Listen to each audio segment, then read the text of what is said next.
Hey everyone, so welcome to another episode. So I was recently thinking about the Victoria's Secret fashion show and the No Kings protests and just so many things that have been happening recently. And, I was thinking about mental wellness, mental health for women, and in particular, of course, Tradpro women, and just kind of wanted to pose the question, is self-care and fashion and things like that, are those things for Tradpro women when we're always thinking about those family values and how we can serve others and care for others? Like, where does that fit in? Where does self-care fit into that? And is it kind of like not traditional to keep up with latest fashion trends, like fall fashion trends or whatever? Like, what if that is traditional? What if that is progressive? If anything, how do we fit into that? So kind of following the interesting lineup of the Victoria's Secret fashion show and kind of just, fall fashion events in New York and elsewhere, I was just kind of thinking about this trend to showcase like firsts, right? So something that's like different than ever before, like the first athletes or the first this or the first that have ever been seen in Victoria's Secret walks.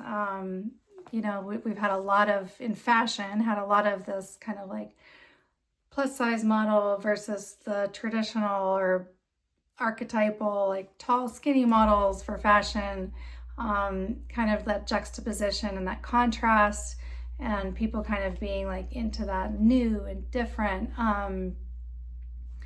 thing. And it almost kind of seems in women's empowerment as a movement, it seems like this is kind of almost becoming commoditized, maybe just in visual culture at large, maybe in just like capitalism, I don't know, but it just like seems to be this trend that is becoming a commodity of like the first XYZ and or this big milestone. We always have to hit like big things, and I almost feel like these one-off achievements, although they're great, they are great, right? Not taking anything away from that, but like, are we getting addicted? I'm just kind of like wondering, are we getting addicted to this kind of like breaking the glass ceiling moment, and sometimes not having like an end game of aftercare for the woman who broke the glass ceiling, or ongoing ways, like a plan, a strategy for like widening equity in whatever industry it is that these glass ceilings are being broken. And like the focus being on that within the spectrum of women, and not so much on like the everyday woman, especially traditional women, like just you made a great meal that day, or you had some milestone, some personal milestone or some family milestone. That's not going to be like in the news, celebrated, whatever, which is fine. The ordinary isn't necessarily typically newsworthy, but I kind of feel like for mental health and like trending things and the idea of representation, this sort of bigger, better deal is kind of like, we're kind of like latching onto that, and we get excited about like, it has to give us that thrill. It has to be like better than the last thing. It has to be more different. It has to be like another first, some huge thing. And that can kind of like then lead to a letdown of just ordinary things, like regular days or less amazing moments, or weeks without these big, protests, or, what in whatever industry, like the fashion show, whatever, like these big social happenings where we're marking these achievements or milestones and kind of making history and that kind of thing. Like that's all very exciting, but it can also kind of be like an adrenaline rush that we latch onto, and then we need more of that. And sometimes in that process, as a lifelong activist and advocate, I know that sometimes people can kind of like want to hit the radar or meet these milestones or whatever, and it can be easy to skip steps along the way and not really just dig deep and take that time to build the infrastructure,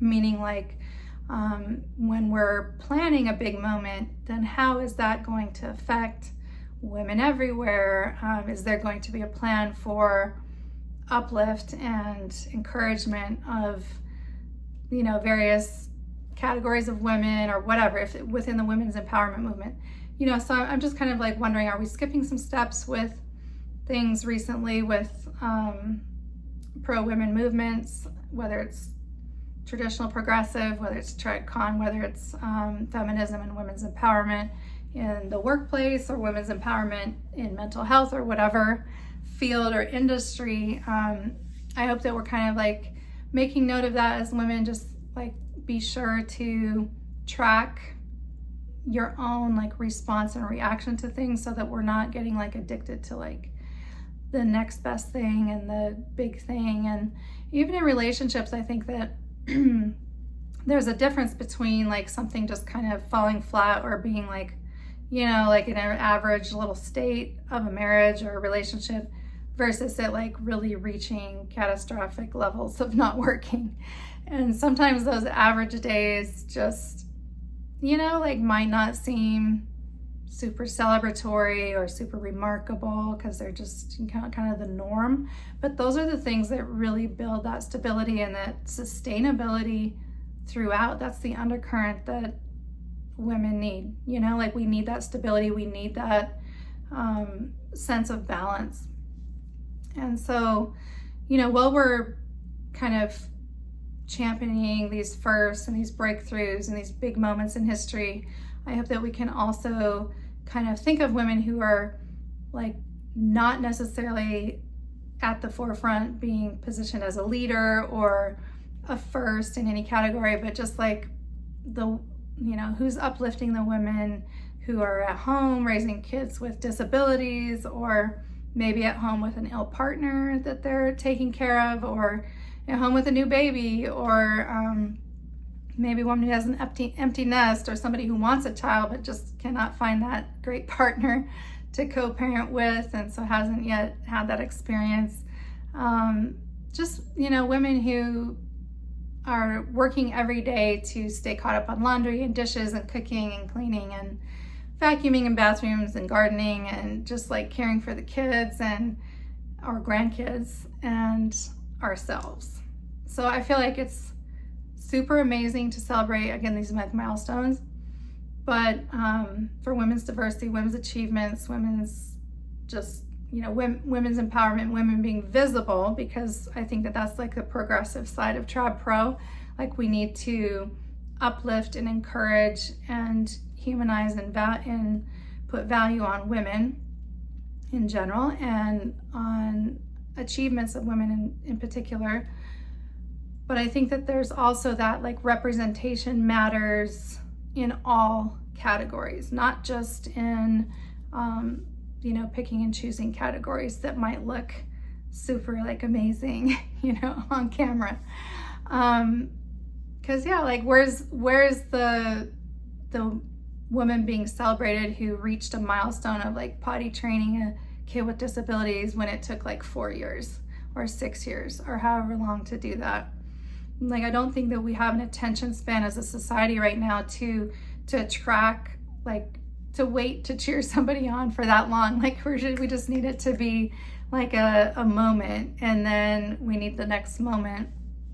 And I think that part of that comes with just like social media, but I think also part of it is just like that bigger, better deal thing, and not necessarily that like gratefulness and the calm and stability and ease with the norm and with like a regular day and with like a personal achievement or an achievement for your child or a milestone or whatever for your family. You know, there's no like award or any kind of recognition for some of those things that are considered small, but I think that those voices should be heard. You know, when we say we want to hear everybody's voice and representation matters, I think that those stories, our culture should show that representation too. Like it should be, you know, just all encompassing, like make the circle bigger of what we're counting as diversity and representation and women as role models. And that idea of like the archetype of a strong, empowered woman. So I also think that back to the Victoria's Secret fashion show. So like when it comes to, something I've noticed is like, we go from the standard like traditional Victoria's Secret models of tall, skinny, whatever, to like, then we're also celebrating like Lizzo, and then we have like plus size models, and then like Lizzo loses weight or whatever, and that kind of like, then we stop paying attention a little bit, because that's not then like this big label, right, of the big girl versus the skinny girl or whatever. So it's like it kind of narrows the difference a little bit. Like if a plus size model loses weight and becomes like size 2, she's going to have some excess skin, some loose skin or whatever, unless she can afford or wants to have surgery. And like she's going to not be modeling anymore, right? Because like there's no place for just a regular girl who lost a bunch of weight. Same with like a skinny archetypal model, tall, skinny, fashion model, who gains weight. Maybe she goes from a size 0 to a size 6 or 8. And that feels like more healthy for her body. And she's gonna not be modeling then as the tall, skinny, she's gonna like lose that niche. So there's so much, whether it comes to models and representation or just like these celebratory milestone achievements for women, I think there's so much balance that is not celebrated.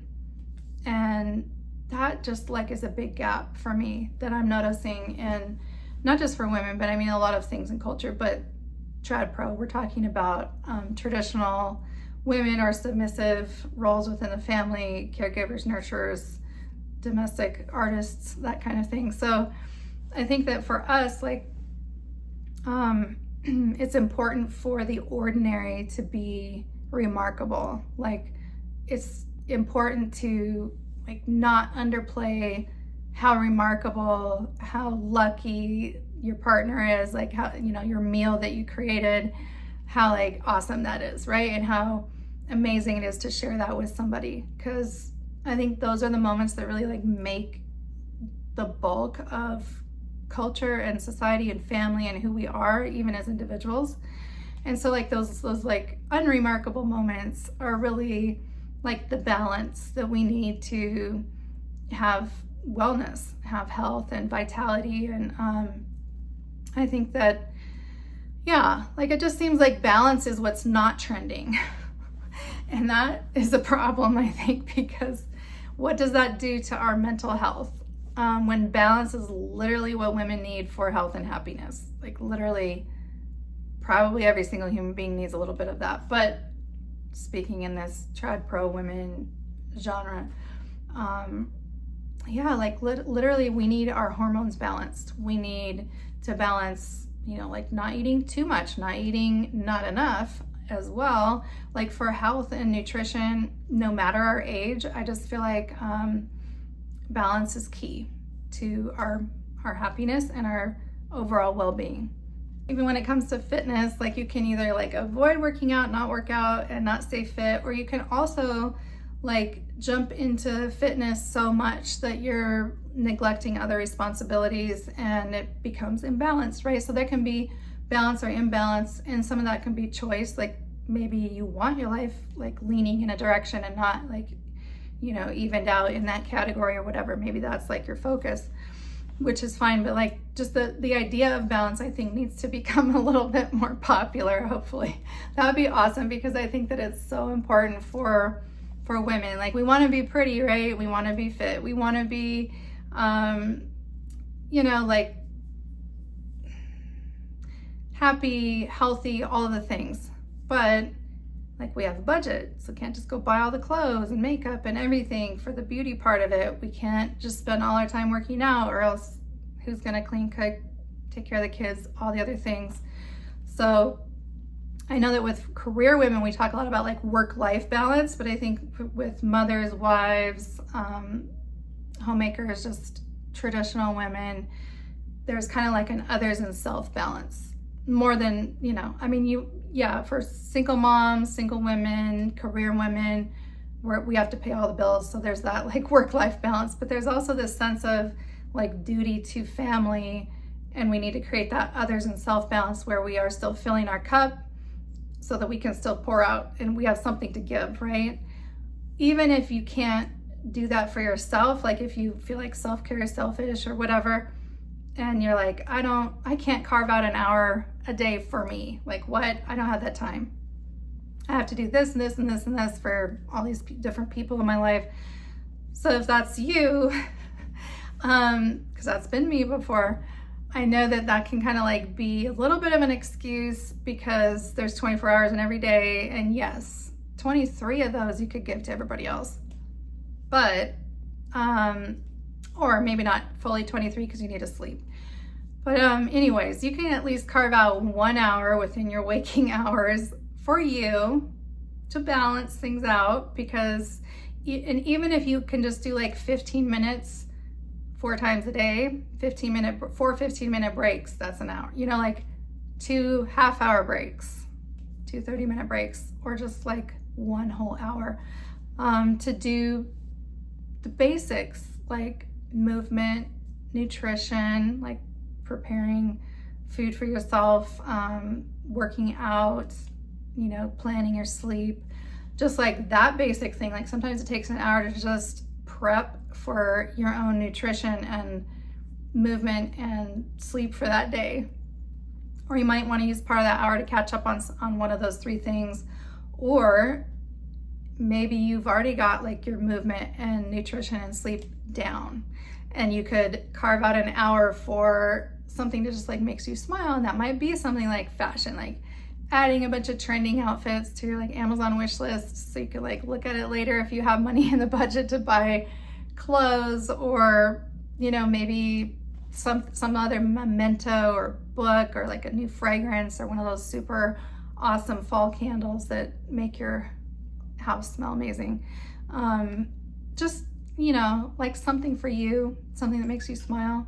I think that's super important because there's so much pressure out there to like do all these things, have your fall glow up, and make big self-discoveries and join all of the, whatever trending protests or whatever is happening, like show up, like be at all these things. But I think that like the most outstanding and remarkable thing that any of us can do is to show up with balance for ourselves and for our family, like balancing that others and self, and balancing your time, and balancing your finances, balancing your sense of like mind, heart, body needs. So not necessarily getting imbalanced towards like just body or just your mind or whatever. Like we have all 3, so feed all 3. And yeah, like for all these big firsts, and like, yeah, celebrate those girls, celebrate the women who break glass ceilings. I don't think that we need to not do that, but I do think that also we have our own little glass ceilings. Like we have our own little milestones and our own achievements of things that we have overcome, ways that we have healed. And so, yeah, don't be discouraged if your little milestones aren't necessarily making, trend, like going viral on social media, or like making the news, or like showing up in representation anywhere, literally in visual culture. I think that it's just important to find joy in the moment, find joy in activities. Be around people that help uplift you and help you to shine. And that's like your Victoria's Secret moment, right? That's when we get our wings, and that's when we're like, yes, that's where we're thriving, when we're fulfilling our purpose and just shining in our juggling act of balance of all of the different categories of life. So anyway, I just wanted to throw that out there because I know as women, sometimes we can be like, what am I even doing with my life? Because look at this person and this person, and like we need to go be some big leader. We need to go like start a movement, or we need to go, I don't know, just lose a bunch of weight or gain some weight or get some surgery, do something to like fit one of the representation factors that's out there so we can feel like we have like a place. And honestly, it's like you have your own place in your own mind, heart, and body, and within the group of people who love you and care about you, your family, your kids, your partner. So yeah, any other single moms out there that are still single, you know, sending you a little extra shout out and love, because I think that self-care is like a little bit like, you know, we have to level up a little bit to find that balance. Since we don't have another adult in the household that's, you know, able to contribute that. And even for people who are in marriages where your partner is not contributing that, like, you know, it adds that one more thing on your to-do list, but you can do it. We got 24 hours in every single day. And if you got 15 minutes yesterday, doesn't mean you have to get an hour and 45 minutes tomorrow. You just like reset every single morning. You wake up, it's a new day. And that is like the gift of this planet turning like it does, you know, like we have a new day every single morning. And don't quit, don't feel discouraged, don't feel like you need your bigger, better deal to come land in your lap today. You need your big moment, you need to go viral, you need to do whatever. Because just cooking that amazing meal, just cleaning your house, just, you know, making that phone call to a friend, or just taking care of your kiddos, that's the beauty of life right there. So don't undervalue that, and don't let the external stuff going on in social media and visual culture make you not celebrate that. Like, that should be totally celebrated within the women's empowerment movement, within the trad women's movement. I think that sense of balance is really what should be trending right now because it's so needed. We all need it, right? So anyway, go shine bright, and I will see you next week.